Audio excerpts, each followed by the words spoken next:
dispuesto estoy, llevaré tu gloria a las naciones. Heme aquí, yo iré, Señor. Heme aquí, yo iré, Señor. Envíame a mí, que dispuesto estoy. Llevaré tu gloria a las naciones. Está siendo de mucha bendición, Arnaldo, todo lo que hasta ahora estamos viendo de tu vida, las cosas, maravillas que Dios durante tantos años son pinceladas.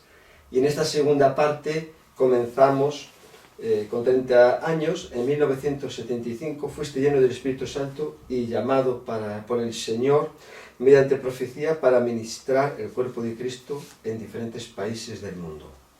¿Cómo se produjo esta llenura del Espíritu Santo en tu vida? Bueno, en realidad todo comenzó cuando yo era pastor en una iglesia en Madrid, y entonces había comenzado lo que se llamaban el movimiento carismático. Y yo no había oído mucho, no sabía mucho, y entonces un sábado llevé a todos los jóvenes de la iglesia para ver ese fenómeno que estaba ocurriendo. Decían de hablar en lenguas, profecías, y todo eso pues a mí me sonaba un poco a chino en aquel momento. Entonces lo que ocurrió es que había una convención de hermanos gitanos, y en esa convención asistió mucha gente, y cuando había un predicador noruego ese sábado y estaba hablando acerca de ser lleno del Espíritu Santo, y entonces yo escuchaba, y al final hice un llamado para que los que quisieran ser llenos del Espíritu Santo. Y yo pensaba, bueno, esto está bien para los hermanos gitanos, pero no para mí. En aquel momento estaba de profesor en la universidad y todo eso, era todo algo intelectual, que claro, chocaba todo este asunto sobrenatural con mi mente científica. Entonces, sin embargo, al final, cuando hice la llamada, era como una mano invisible que me empujó adelante. Y yo, cuando me di cuenta, ya estaba ahí adelante, y todos los jóvenes detrás pensaban, ¿qué está haciendo el pastor por ahí? Y así, ¿no? Entonces estaba allí y vinieron varios hermanos gitanos y empezaron a poner manos sobre mí y tal. Y claro, mis primeros pensamientos no fueron muy buenos. Eran, bueno, esta gente aquí sudando y poniéndome las manos en la cabeza y todo eso. Y claro, no pasaba nada. Y de pronto me di cuenta de lo malo de mis pensamientos. Había algo ahí que no estaba claro, y dije, Señor, perdóname, yo quiero humillarme y recibir de ti y de quien sea lo que tú tengas para mí. Y en ese momento fue cuando yo sentí como, para ponerlo de alguna manera así, como una pequeña corriente eléctrica que fue desde mi cabeza hasta los pies. Y de pronto empecé a balbucear palabras que no entendía. Y así pasó por un tiempo.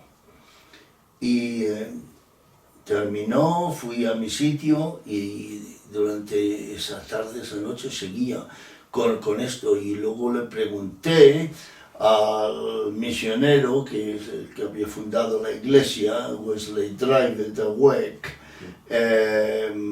le pregunté, bueno, ¿esto qué va? Dice, esto es hablar en lenguas, lo que dice la escritura. Entonces dije, pues vale, sí, ahí seguimos. Y luego él marchó, y fue cuando fui ordenado pastor, como habíamos hablado en la parte primera. Si ahí tenías 27 años. Probablemente ya. Y después con 30 años surgió una palabra profética de tu llamado Ya. al Señor para ministrar a la iglesia. ¿Cómo fue esa palabra profética? Bueno, esto fue a través de un pastor jordano que vino a Madrid a ministrar, organizado por los pastores que habíamos hablado de diferentes denominaciones. Incluso vinieron algunos pastores de diferentes partes de España, de Ibiza, de Valencia y de otros sitios. También que eran pastores de diferentes denominaciones, bautistas, algunos, otros pentecostales, otros. Y en todo esto, pues resultó que por la tarde este pastor empezó a orar y profetizar por cada uno de los pastores. Y cuando llegó mi turno, me impusieron las manos y yo caí al suelo de frente, de bruces. Estaba consciente completamente, pero como paralizado por unos 10 o 15 minutos, no podía moverme, pero estaba escuchando lo que estaban diciendo. Y la profecía era que yo sería, que me ordenaban para el cuerpo de Cristo en el mundo. Y en ese momento yo lo recibí, pero cuando terminamos yo miré mi pasaporte y pensaba, oye, un momento, aquí está restringido muchos de los países que quería ir, porque era el tiempo de Franco y había muchas restricciones, y sobre todo, no solo para evangélicos, pero para muchos españoles. Afortunadamente, yo diría, el año siguiente Franco murió, y entonces pues sí que pudimos de alguna manera empezar, las puertas se abrieron y podíamos viajar ya a otros países. Y desde entonces he viajado quizá a más de 30 países y he estado, digamos, allí visitando gente, países donde la iglesia está perseguida, otros donde quizá necesitaban saber acerca de la iglesia perseguida, porque no tenían ni idea de qué iba el asunto, y podía iluminarles un poco en esto, y, o sea, la puerta se abrió y la profecía se cumplió, y se sigue cumpliendo hoy día. Al ser un cuerpo en Cristo, la iglesia, y lo que le pasa a otros hermanos de otra parte del mundo, también nos afecta. Completamente nos afecta. Todo esto te llevó a poner en marcha un ministerio que es Epafrodito, o ya surgió a partir de este llamado de la profecía, o Sí, ya... salió después de esto. ¿Y en qué consiste? Bueno, esto de Epafrodito es el nombre de un compañero de milicia de Pablo, el apóstol Pablo. En Filipenses 2:25 habla acerca de Epafrodito, dice, es necesario que os envíe Epafrodito, mi amigo y compañero de milicia, que me ha atendido mis necesidades. Y eso era cuando el apóstol Pablo estaba en la cárcel en Roma. O sea que el ministerio de Epafrodito era llevar ayuda a Pablo en la cárcel y entonces dice, recibirle porque él estuvo a punto de morir incluso por este ministerio. Entonces entendimos que realmente era un buen nombre para darle a la misión que hacíamos. Esta misión es que no era una misión en el sentido, digamos, tradicional. Nosotros teníamos una misión que en la cual nosotros nunca pedíamos dinero, nunca pedíamos nada, pero cuando la gente sabía que íbamos, de pronto empezaban a traer medicinas y comida, ropa, dinero para ayudar para la gasolina y todo esto, y para llevar a los hermanos, y sobre todo Biblias, ¿no? Y que las llevábamos en las furgonetas. Vemos una foto ahora que hablas de la furgoneta, Vale. donde estás ahí. Muy bien.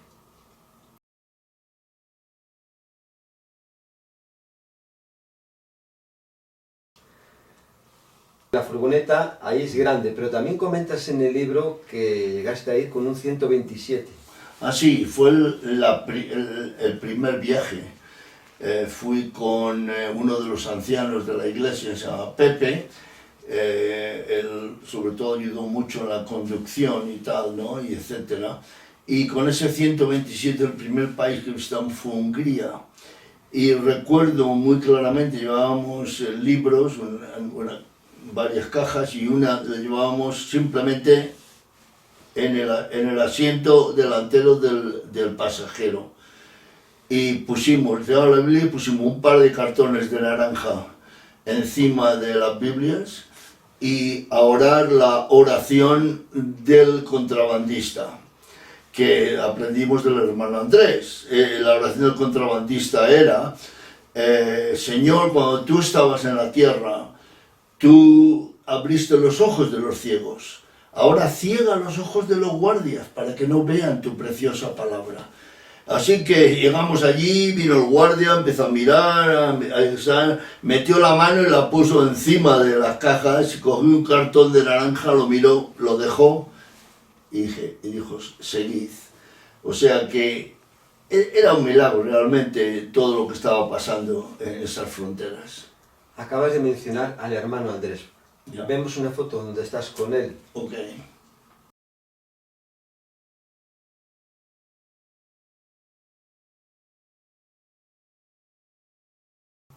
Para tu vida, ¿qué ha supuesto este hermano que le tienes tanto cariño y forma parte del prólogo del primer libro?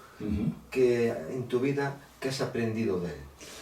Bueno, he aprendido a ejercer fe, sobre todo en este asunto de cruzar las fronteras, porque en realidad el asunto está en que según las leyes comunistas de entonces, era prohibido el traer Biblias o distribuir Biblias.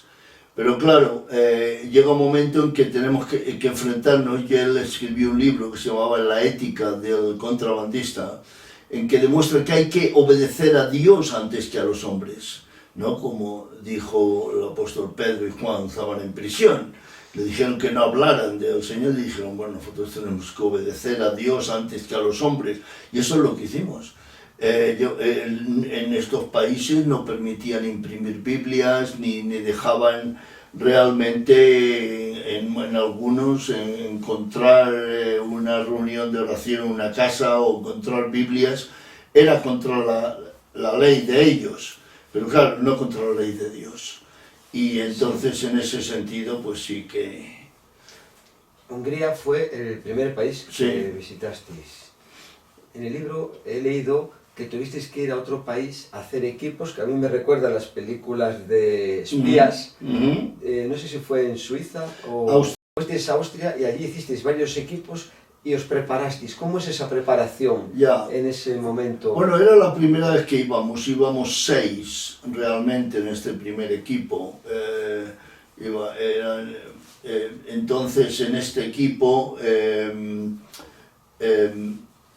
estábamos orando cómo iba esto a suceder. Y había un matrimonio que son unos pastores de Inglaterra, Jeff y Muriel Chad, que ellos estaban ahí en Austria con el material de las Biblias y libros cristianos y de niños para entrenar y decirles algo a los equipos cómo proceder. Entonces nos explicaron, ¿no?, de todas estas cosas y cómo prepararnos, cómo orar, cómo, en fin, varias cosas prácticas sobre todo. Afrontar las dificultades y Dificultades, etc. Entonces dijeron, vamos a hacer 3 equipos, unos que vayan a Hungría, otros van a Checoslovaquia, todo es lo antiguo Checoslovaquia, y otros la antigua Yugoslavia. Entonces, equipos de 2. Entonces yo escribí en un papel lo que yo sentí, cómo tenían que ir esos equipos. Y me lo metí en el bolsillo. Y cuando llegó el momento, Jeff dijo, bueno, nosotros sentimos que los equipos han de ser así, estos dos y estos 2. Y en ese momento saqué mi papel del bolsillo y le dije, es exactamente como el Espíritu nos ha indicado. O sea, ya desde el principio veíamos señales del Señor en esto, ¿no? Que confirmaban la obra que estaba llevando a cabo, que era de él. Exacto, exacto. También comentas que en todos los países comunistas os hacían varias preguntas. Ujú. Bueno, en algunos de ellos hacían 4 preguntas. ¿Tenéis drogas? No. ¿Tenéis armas? No.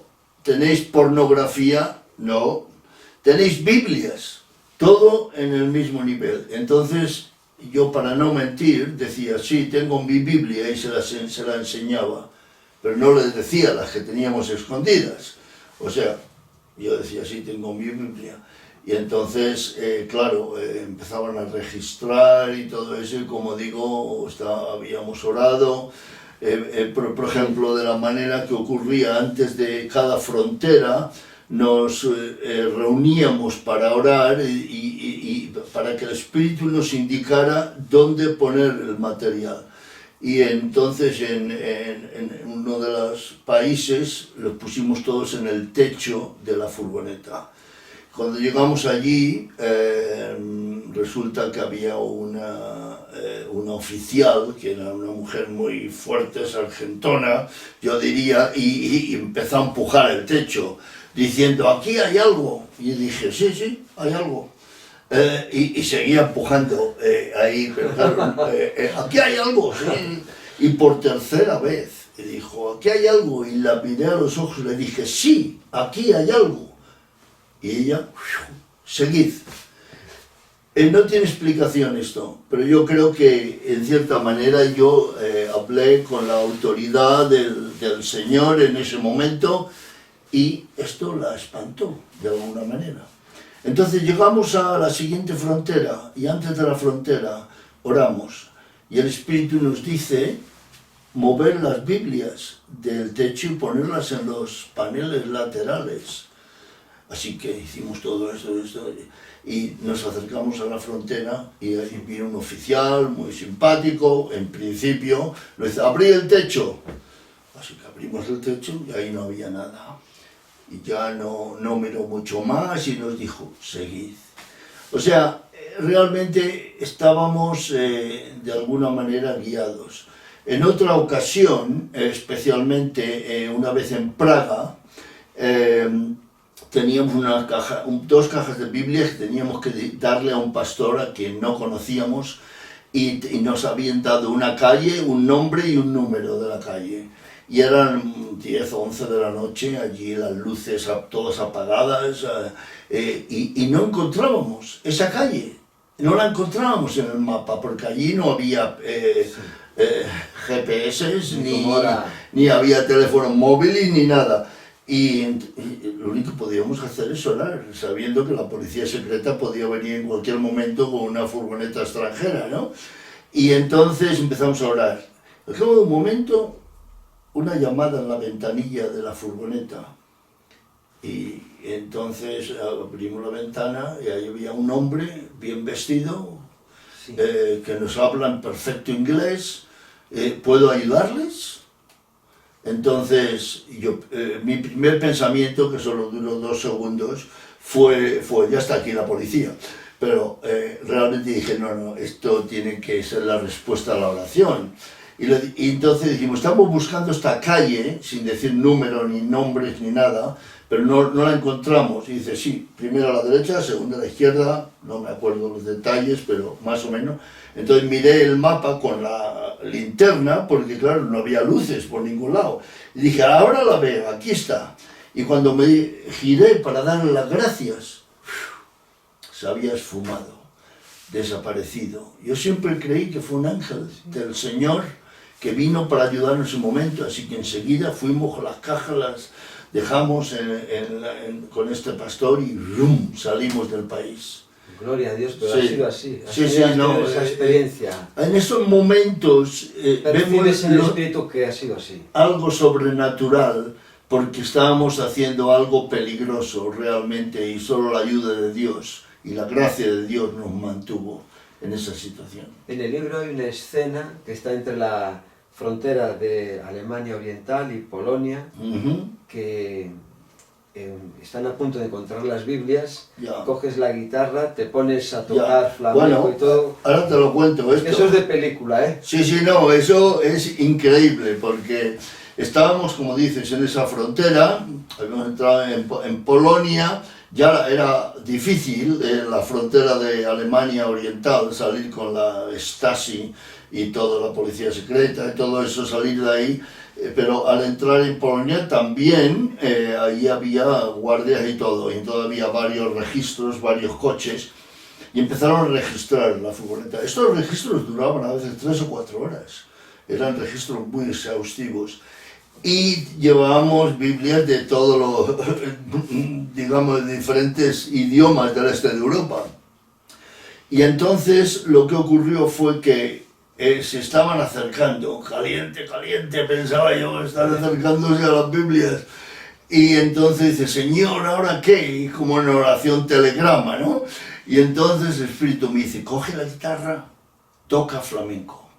Saqué mi guitarra, empecé a tocar poropopo, pero, y de pronto todos los guardias se paraliza la frontera, vienen todos los guardias, dejan de registrar los coches, vienen, digamos, allí a donde estábamos, y yo sigo cantando, y al cabo de un momento todos dando palmas y haciendo como danza flamenca o así. Al final me dieron un gran aplauso y dijeron, vale, podéis seguir. ¿Cómo explicamos esto?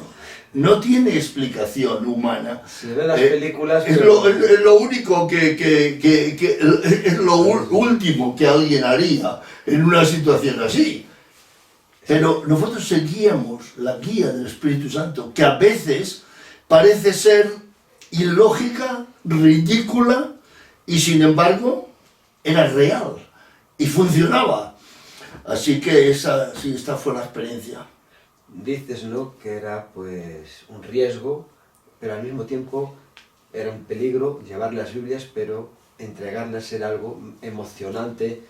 ¿En qué país fue el que habéis pensado, bueno, aquí de esta no salimos? Es más peligroso que... Ya, bueno, para seguir la primera parte, cuando llegábamos ahí a una iglesia, por ejemplo en Rumanía, con las cajas de Biblias, allí entonces nos poníamos allí delante, cerca de la plataforma, y venían todos los hermanos rodeando las Biblias, y todos nos pusimos de rodillas, orábamos, y todos lloraban al ver la palabra de Dios, y nosotros llorábamos.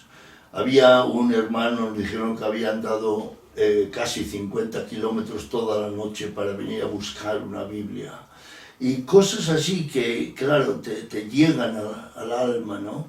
Y ves que ha valido la pena el riesgo y toda, digamos, la tensión en las fronteras para poder entregar la preciosa palabra de Dios. Aquí es donde animo siempre al pueblo de Dios, no dejes de leer la palabra. La palabra de Dios es preciosa, es importante, realmente es lo único que es una luz en un lugar oscuro, como nos dice el apóstol Pedro. Has hablado de Rumanía. Vemos una foto compartiendo la palabra en Rumanía. ¿Ok?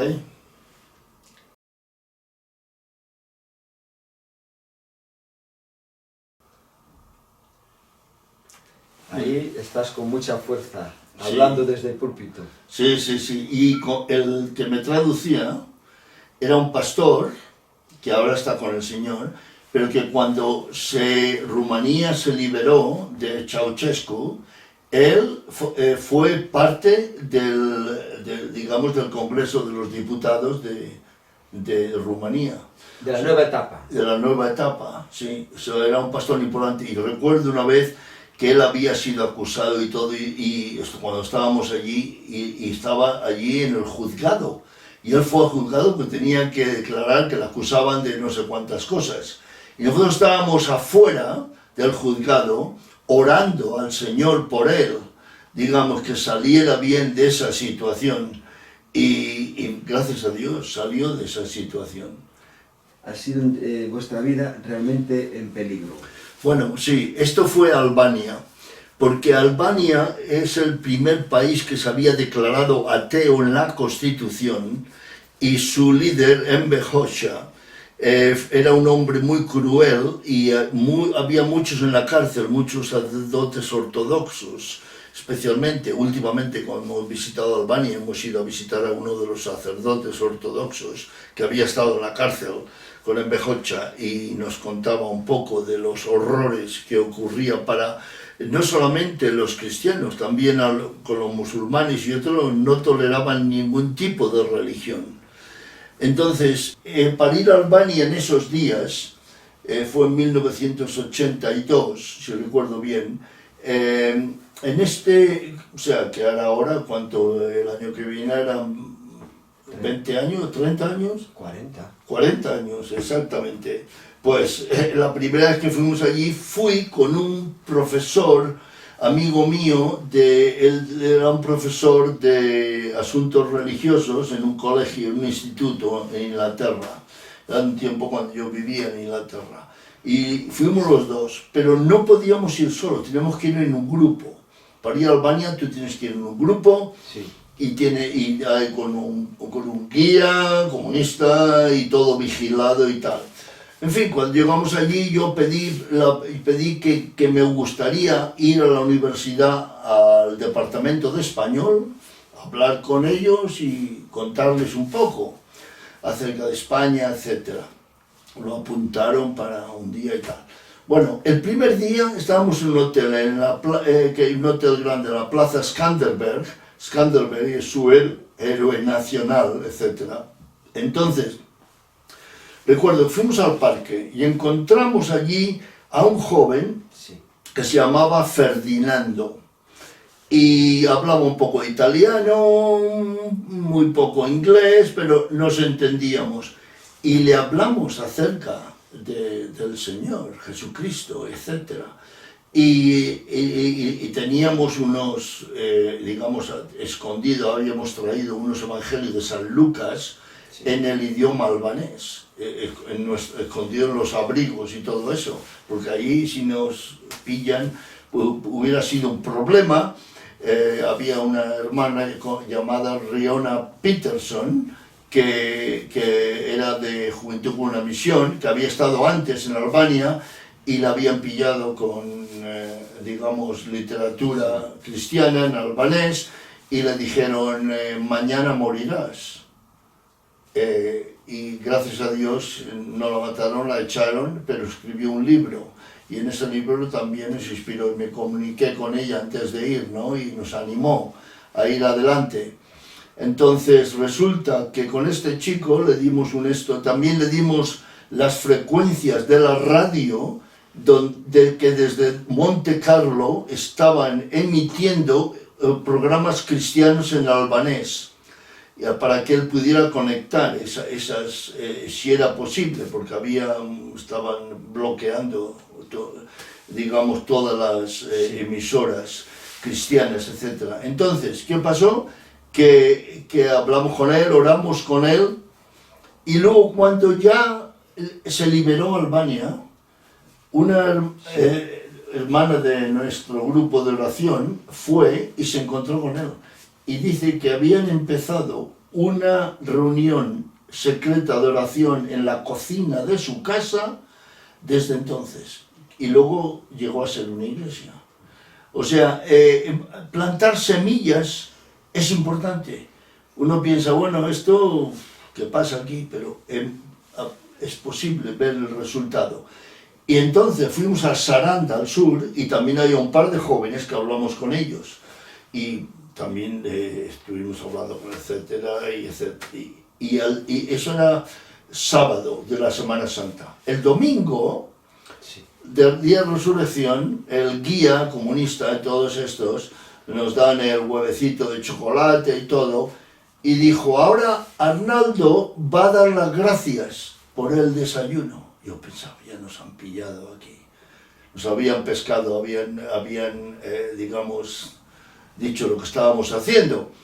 Entonces yo dije, vale, pues sí, me levanté y en el nombre de Jesús di las gracias por ese desayuno, y ante el estupor de la mayoría del grupo, etcétera, y así ocurrió. Y después del desayuno me senté en el banco, en un banco en la Plaza Skanderberg, y con mi guitarra empecé a cantar: el Señor, resucitado de la muerte es el Señor, toda rodilla se doblará y toda lengua clamará que Jesús es Señor.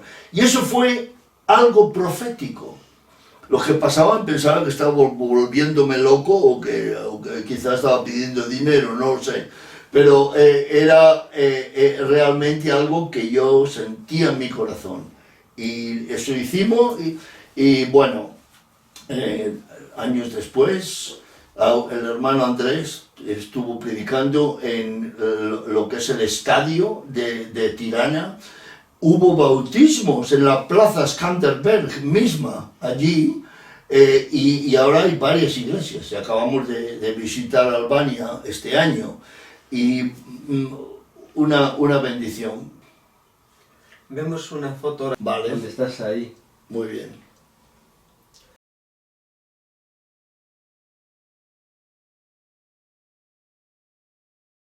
Y casi al final pensábamos que nos salíamos de esto.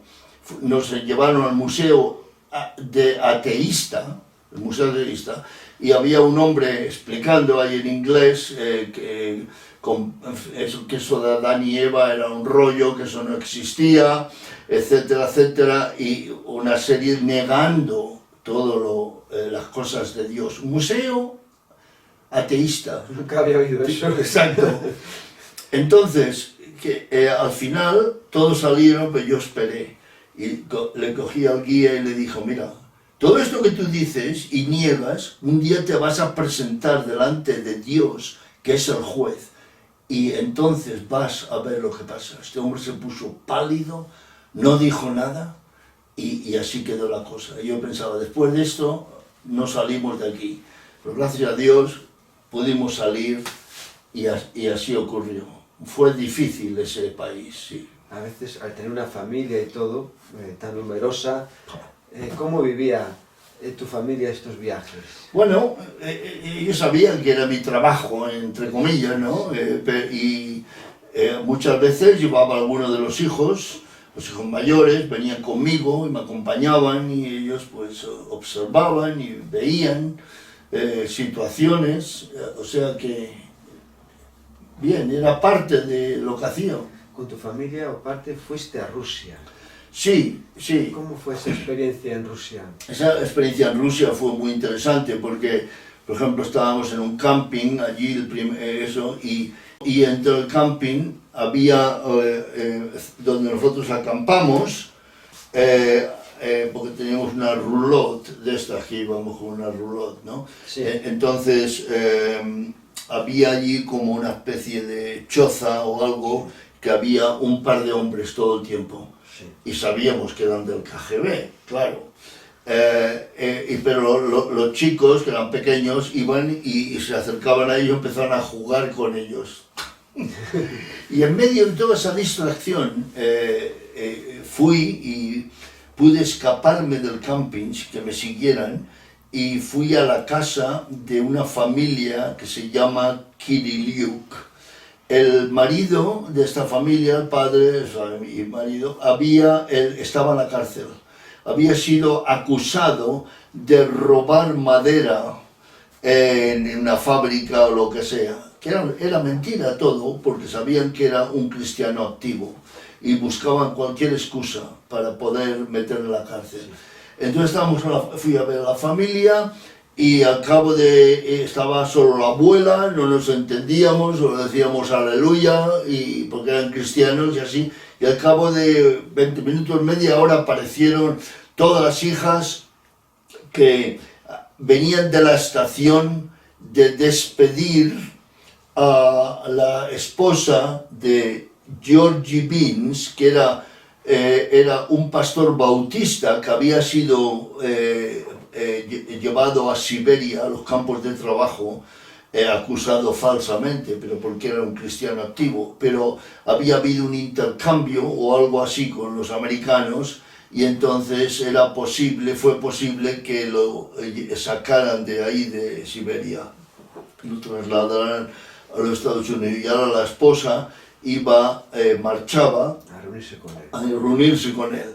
Y estaban en la estación y había mucha policía y ahí venían y me contaban que estaban todos excitados ahí, bueno, estaban allí la policía, estábamos cantando, alabando a Dios y nos estaban pegando con porras los policías. Yo pensaba, pero esta gente que les pegan y se alegran, era algo fuera de mi comprensión, pero claro, todos estos viajes nos recargaban las baterías, ¿no?, a nosotros. Recibíamos más de lo que podíamos dar, porque ese valor, ese sufrimiento, era algo que nosotros no habíamos experimentado, pero nos impactaba. Nos reforzaba y nos daba más ánimos para visitar a otros. Cuando leo tus libros me quedo impresionado, que parece que son como un capítulo más de Hechos de los Apóstoles. Habrá muchos por todo el mundo, pero lo que hablas y cómo mencionas al Espíritu Santo, nos dijo que hiciésemos esto, él coge la guitarra, cuando en una ocasión estás en la alabanza y te dice que ores por la hija del pastor Félix Fontanet, Ya. o sea, constantemente le mencionas mucho al Espíritu Santo en el libro. Es de Bueno, lo que más aparece. realmente he llegado a entender, ¿no?, que es la voz del Espíritu Santo, es la guía del Espíritu Santo que nos habla en las Escrituras, la que realmente nos está guiando. A veces hablamos de Dios de manera impersonal o del Señor, sí, pero el Espíritu Santo es el que está ahora en la iglesia, en el mundo, y es el que yo me relaciono, porque el Espíritu de Dios me hace conectar con Jesucristo y con el Padre. Entonces es por eso que entiendo que es el Espíritu Santo, es esa voz interior, ¿no?, es ese sentir profundo que hace que reaccione y que obedezca a esos impulsos. Y que pone cosas en tu mente, como mencionas. Claro. Y también, por ejemplo, personalmente, a veces cuando esto ocurre, yo empieza casi una taquicardia. Es como si hubiera latidos del corazón más fuertes, en mi caso personal, y yo sé que está pasando algo y que Dios me está hablando y tengo que escuchar con mi espíritu. Ha sido una experiencia no solo en tu vida, que también has podido vivir con tus hijos y otros hermanos, porque te han acompañado en estos viajes, Manolo García, Sí. Wenceslao, Sí. y también está en Inglaterra, como es Uber. Uber es un pastor colombiano que está de pastor de una iglesia latina en Manchester, que Shona y yo ayudamos a comenzar esta obra y luego él se quedó como pastor de ellos. Sí. ¿Cómo ha sido tu experiencia con dos hermanos que son hijos espirituales? Ya, bueno, precisamente Manolo y sí, Wenceslao. con Manolo y Wenceslao, bueno, hemos ido a Cuba juntos, por ejemplo. Lo llevamos la primera vez y aquello fue una experiencia grande y llevábamos muchas Biblias y pudimos pasarlas y distribuirlas y libros cristianos. En una ocasión llevábamos un libro cristiano que se llama Joni, que es esta chica que está paralizada en silla de ruedas porque saltó y se rompió la espina dorsal y tal, y resulta que estos pastores, uno de los pastores estaba orando precisamente porque tiene una familiar que era así paralizada y dice, ojalá pudiéramos tener este libro, Johnny, para dárselo, para que viera que se puede continuar a pesar de tener un accidente de este estilo. Y ahí estábamos nosotros regalándole el libro de Johnny. Dije, esto es profético, esto Dios no solamente ha escuchado nuestra oración, la ha traído en avión, digamos, a nosotros, ¿no? Sí. Cuba está entre los países que así has visitado de Sudamérica, y ahí la primera vez fue muy bien todo, Ya. pero en otra ocasión ahí te pararon en el aeropuerto y Ya. sacaste una frase de Fidel Castro. Sí, Tuviste una reacción ahí. Te lo cuento. resultó que la segunda vez que fuimos, una hermana de la iglesia que se había convertido, el marido no le gustaba, él no era creyente, era así de extrema derecha, no le gustaba que la esposa se había convertido. Entonces él estuvo ahí, se enteró que íbamos otra vez con Biblias y todo esto, porque ella se lo contó a la esposa. Entonces él fue al consulado cubano y nos delató en Madrid que íbamos ahí ya con esto. Cuando llegamos allí ya nos estaban esperando, así que abrieron las maletas ahí llenas de Biblias y tal y tal. Entonces resulta que cuando yo vi esto dije, Señor, ayúdame. Entonces le dije, un momento, y levanté la voz para que en todo el aeropuerto se escuchara. Dije, la semana pasada, que era verdad, Fidel Castro había estado en Jamaica, que realmente nunca salía de Cuba, pero era una ocasión especial. Y había dicho, cuando le preguntaron, que quería ver una Biblia en cada hogar cubano. Y yo gritando con todo esto. Y yo, y ahora nos estáis quitando las Biblias que estamos trayendo. Y bueno, ahí se organizó un lío y dijeron, solamente podéis llevar vuestras cosas personales.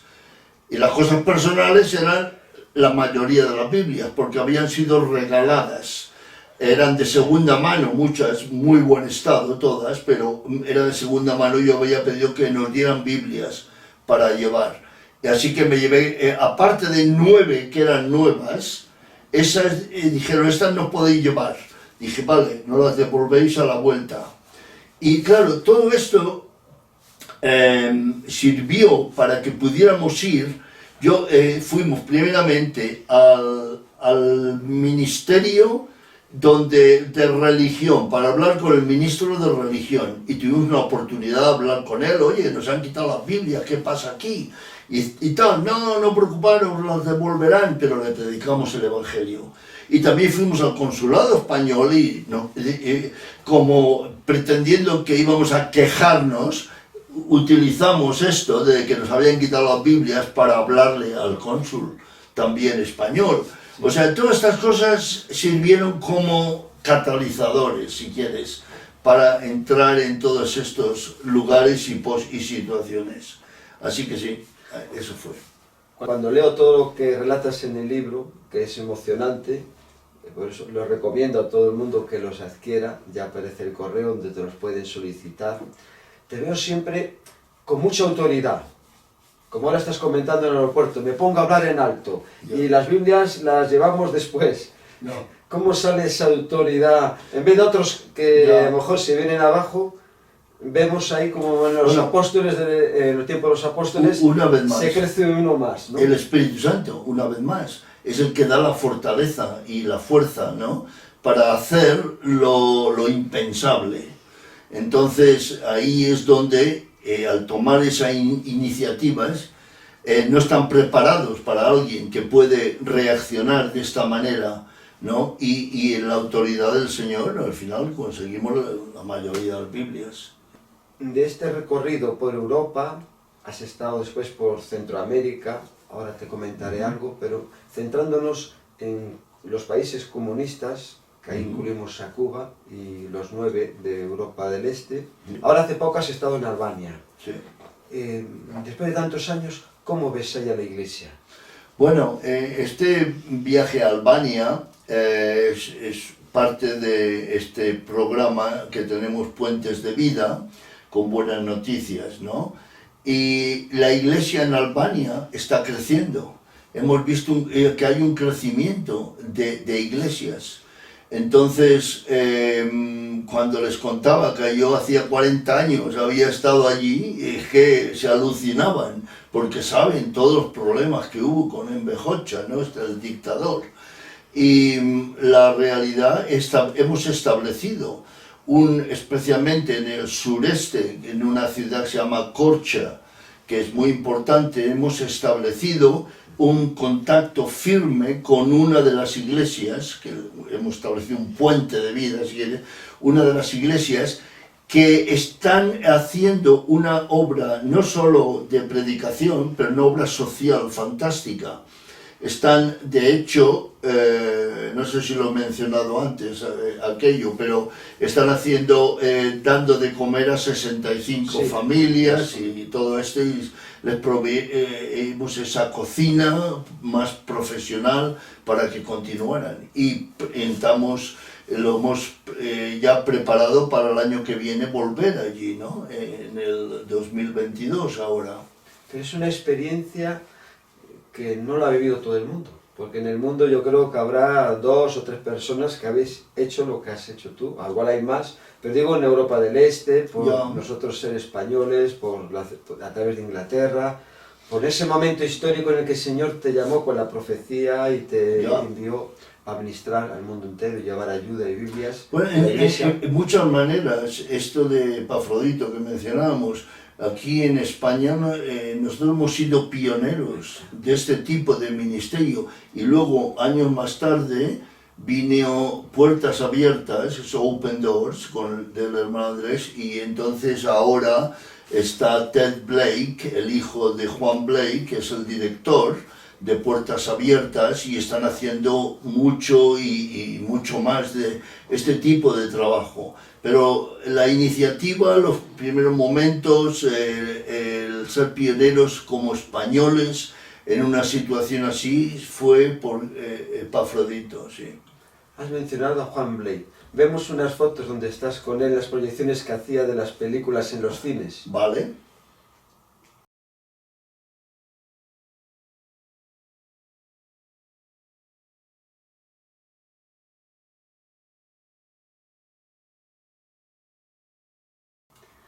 ¿Qué nos puedes decir de este hermano? Bueno, Juan Blake fue como un maestro para mí, ¿no? Recuerdo, él trabajaba con Evangelismo en Acción y yo por un tiempo estaba con Evangelismo en Acción en Barcelona y le ayudé, él quería que le ayudara a hacer proyecciones en cines de pueblos que le proveían el cine y era entrada gratis y proyectábamos películas de Billy Graham. Esas películas primeras que hubo de Billy Graham, había una que se llamaba Lucía, luego Sí. había bueno, había varias películas sobre Billy Graham y entonces yo manejaba mucho lo que era la cámara, sabía cómo ponerlo y al final Juan Blake me pedía que fuera adelante para dar un desafío a la gente y en ese tiempo me subía al escenario, les daba un resumen Como en la y foto que hemos visto. les invitaba a aceptar al Señor y muchos se levantaban y aceptaban al Señor. Luego no sabíamos el seguimiento, en algunos de los pueblos había algún pastor, digamos, que podía relacionarse con alguna de esta gente, ¿no? Porque les pedíamos que dieran un teléfono, una dirección, y por ejemplo en el área de Zaragoza y tal estaba Félix Fontanet. Él era un pastor que conocí muy bien y que queremos mucho, ¿no? Y entonces él fundó varias iglesias y luego estuvimos un poco en el País Vasco, en Hernani y unos sitios por ahí también, no recuerdo bien, pero hacíamos este mismo. Y yo recuerdo cuando íbamos él conduciendo, él me decía que memorizara versículos de la Biblia. Y recuerdo, lo memorizaba y hasta el día de hoy resulta que mi mujer Shona me dice que yo soy su concordancia viviente, ¿no?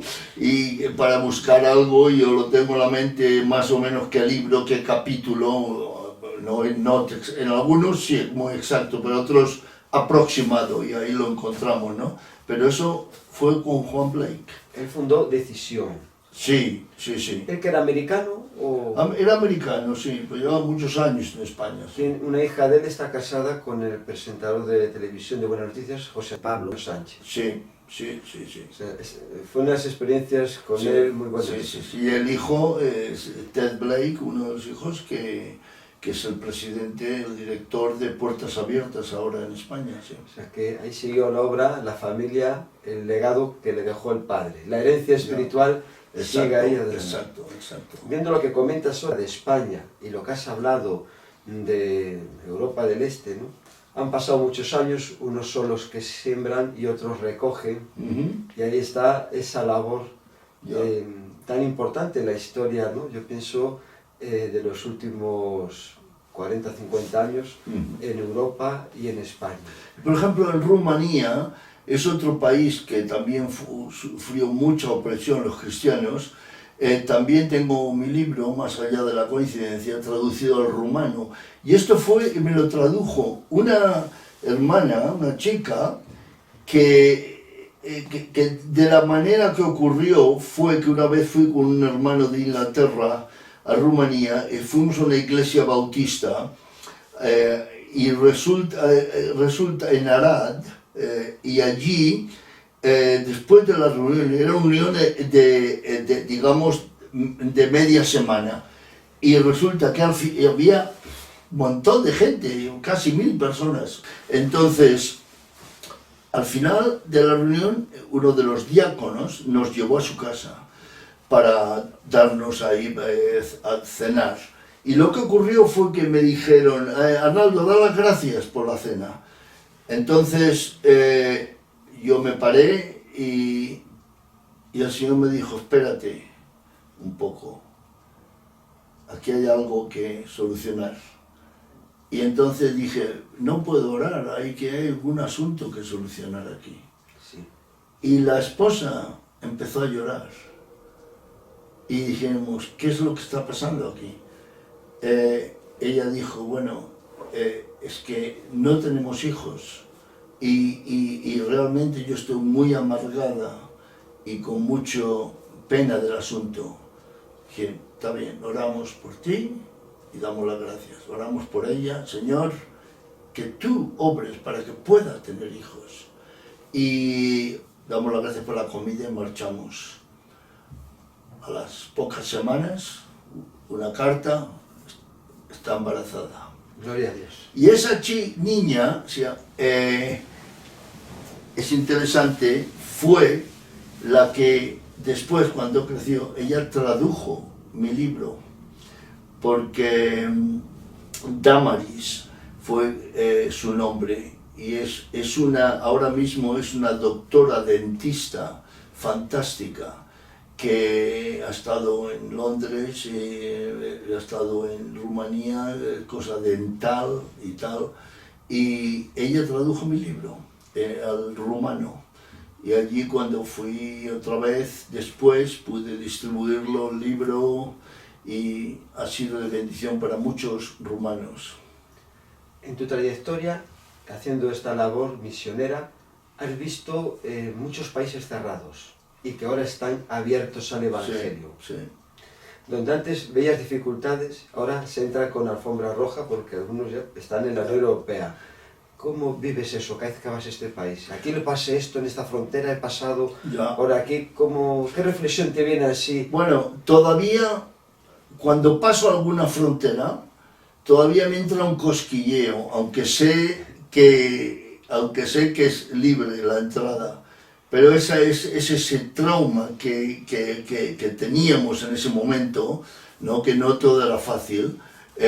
Todavía Shona me dice, hombre, que solo es pasar esta frontera, que no es lo mismo que aquello. Pero eso es un problema que ocurre. Se han abierto estos países al Evangelio, como Rumanía, Bulgaria, etc.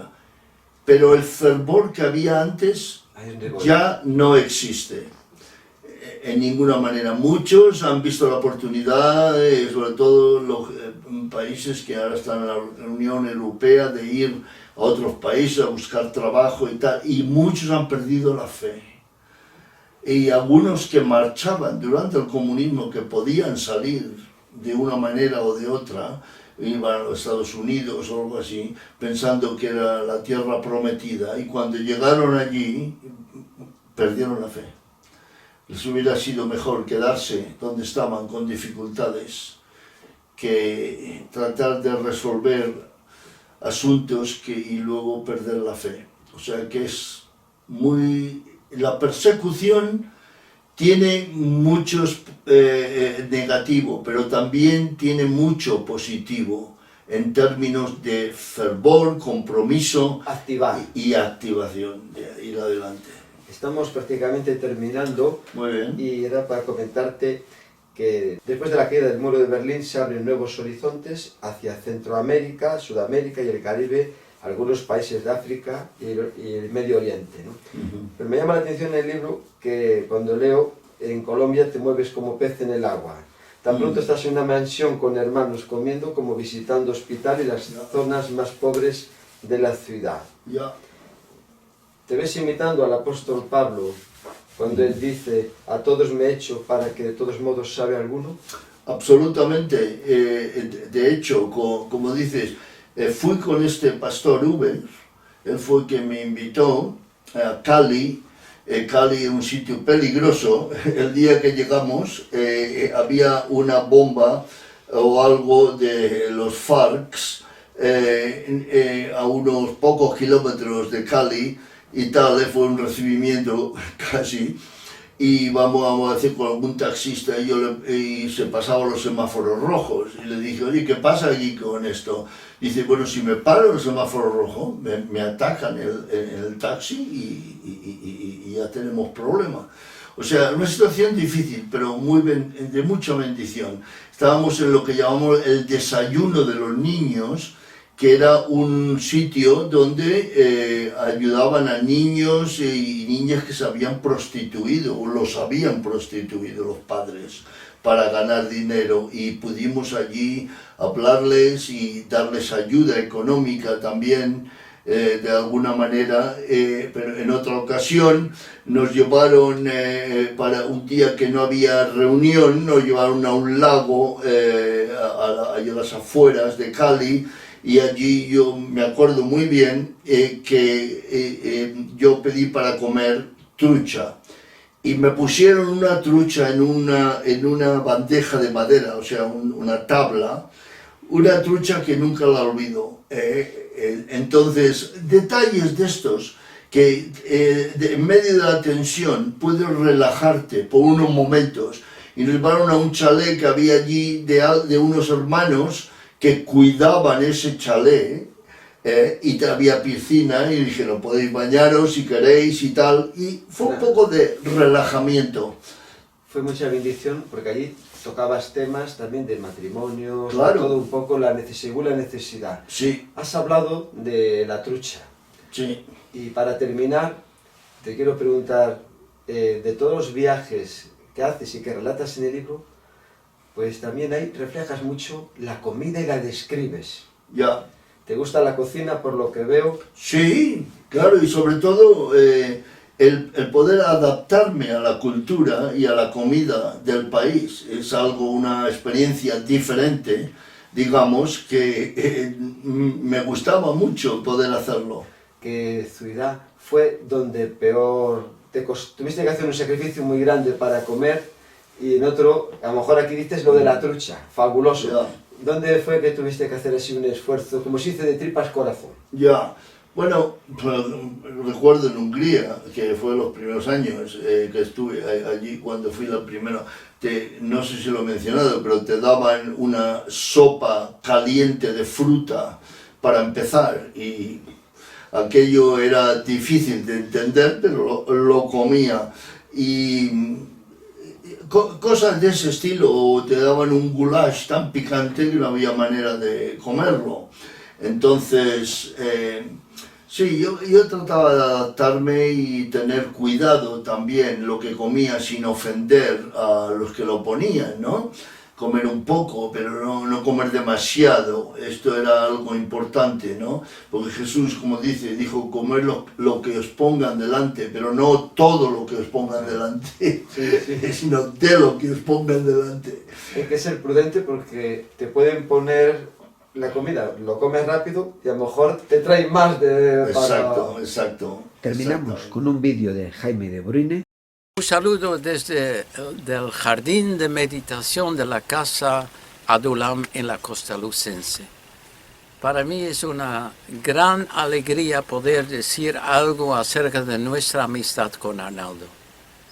Arnaldo, Susana le conoció en el año 70, cuando ella vino con un grupo de OM para evangelizar en España.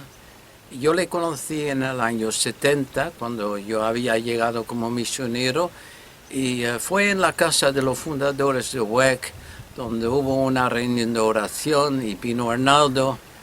Y recuerdo que nos arrodillamos allí en el salón y escuché la oración de Arnaldo y noté su entrega a Dios, y su amor a Dios y la obra. Y eso durante todos los años que nos hemos conocido ha sido evidente. Y Arnaldo en muchas ocasiones lideró nuevas iniciativas que luego resultaron en mucha bendición para Dios.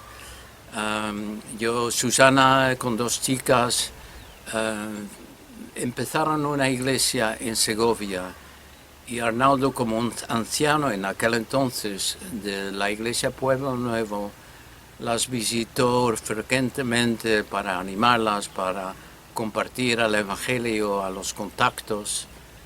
Y nosotros, Susana y yo, después de casarnos, nos fuimos a Pamplona, también una ciudad como Segovia, donde no había iglesia evangélica. Y empezamos allí con el Señor. En momentos difíciles pude contar con Arnaldo para animarnos. Hemos tenido muchos momentos muy bonitos allí en esa zona.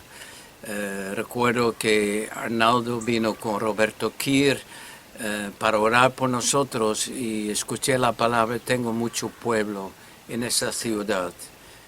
Y eso se ha visto después. Del principio que podíamos empezar y llevar a alguien al Señor, que luego llevó a otro al Señor, que resultó ser el pastor, hay una iglesia grande. Dios confirmó esta palabra. Yo recuerdo que en el año 75, por circunstancias, teníamos que volver a Madrid y oramos: Señor, ¿dónde quieres tenernos? Y recuerdo que Arnaldo nos contó que había tenido un sueño de Susana y de mí y sentía que teníamos que colaborar con él. Y oramos y lo vimos de parte de Dios. Y Dios nos llevó a empezar una obra en Alcalá, donde ya había 2 creyentes de la iglesia Pueblo Nuevo, donde Arnaldo en aquel entonces ya era pastor. Y en el principio, en nuestro salón, empezamos cultos y Arnaldo vino regularmente para animar a los nuevos creyentes, para compartir con nosotros. Incluso nos fuimos a la plaza de Cervantes para cantar hasta en el invierno con guantes, él tocando la guitarra con dedos casi congelados, pero predicando el evangelio en Alcalá de Henares. Y damos gracias a Dios por lo que ha pasado. Recuerdo que en aquel entonces también empezamos con otros pastores las reuniones unidas en Madrid, que resultaron de ser de mucha bendición para los creyentes de las iglesias en Madrid. Y también recuerdo que tuvimos las marchas por Jesús en Barcelona, en Madrid, en Valencia, y allí también nos vimos y estábamos involucrados. Y recuerdo que conocí la obra que Dios había empezado entre los católicos carismáticos. Invité a Arnaldo a acompañarme conmigo. Escuchamos un testimonio de un sacerdote americano acerca de cómo fue llenado con el Espíritu. Le invitamos a compartir en una reunión con pastores carismáticos, bautistas, presbiterianos, Y había un poco de resistencia, pero recuerdo que el Espíritu Santo rompió la resistencia y vimos que éramos uno en Jesús, solo en Jesús. Y en el año 78 Arnaldo se fue a Inglaterra. No nos gustó mucho porque teníamos muy buena relación, pero bien, el Señor le llevó allí. Pero había empezado ya los viajes al este de Europa, su carga mayor de visitar a los hermanos en la iglesia sufriente, que ya empezó cuando era pastor en Pueblo Nuevo. Epafrodito, que Dios ha bendecido tanto. Y hasta el día de hoy, cuando Arnaldo ya ha vuelto a España, ahora colaborando con la Iglesia Buenas Noticias, en la cual nosotros también estamos ahora, ha sido sigue siendo una bendición de ver cómo su carga le lleva al Medio Oriente, a Albania, a Turquía, a donde la iglesia sufre o es pequeña y necesita ánimo. Y yo doy gracias a Dios por haber conocido a Arnaldo, por nuestra amistad, y que hasta el día de hoy que Arnaldo no ha puesto sus botas en el armario, sigue fuerte en Dios y nos alegramos. Y a ti, Arnaldo, te decimos gracias por tu amor a Dios, gracias por tu entrega. El premio que vas a recibir lo mereces y sé que vas a dar la gloria a Dios. Y bueno, espero muchos años más de relacionarme contigo, juntamente con Susana y con tu esposa. Un gran abrazo. Ha sido todo, Arnaldo, de una enorme bendición. Podríamos estar hablando horas y horas. Para eso tenemos los libros, para que lo puedan adquirir las personas que ven la entrevista. Se los recomiendo, porque son libros vivos, donde están tus experiencias, cosas reales que has vivido, que te ha guiado el Espíritu Santo. Y le estoy muy agradecido al Señor por tenerte en mi casa, haciendo la entrevista, y por la gran bendición que eres para mi vida. Muy bien, muchas gracias por este tiempo y por haberme avisado y llamado para hacer toda esta entrevista y todo esto, porque todo lo que sea para bendición del que escucha o el que ve, pues eso es lo que intento. Gloria a Dios. Muchas gracias. Gracias.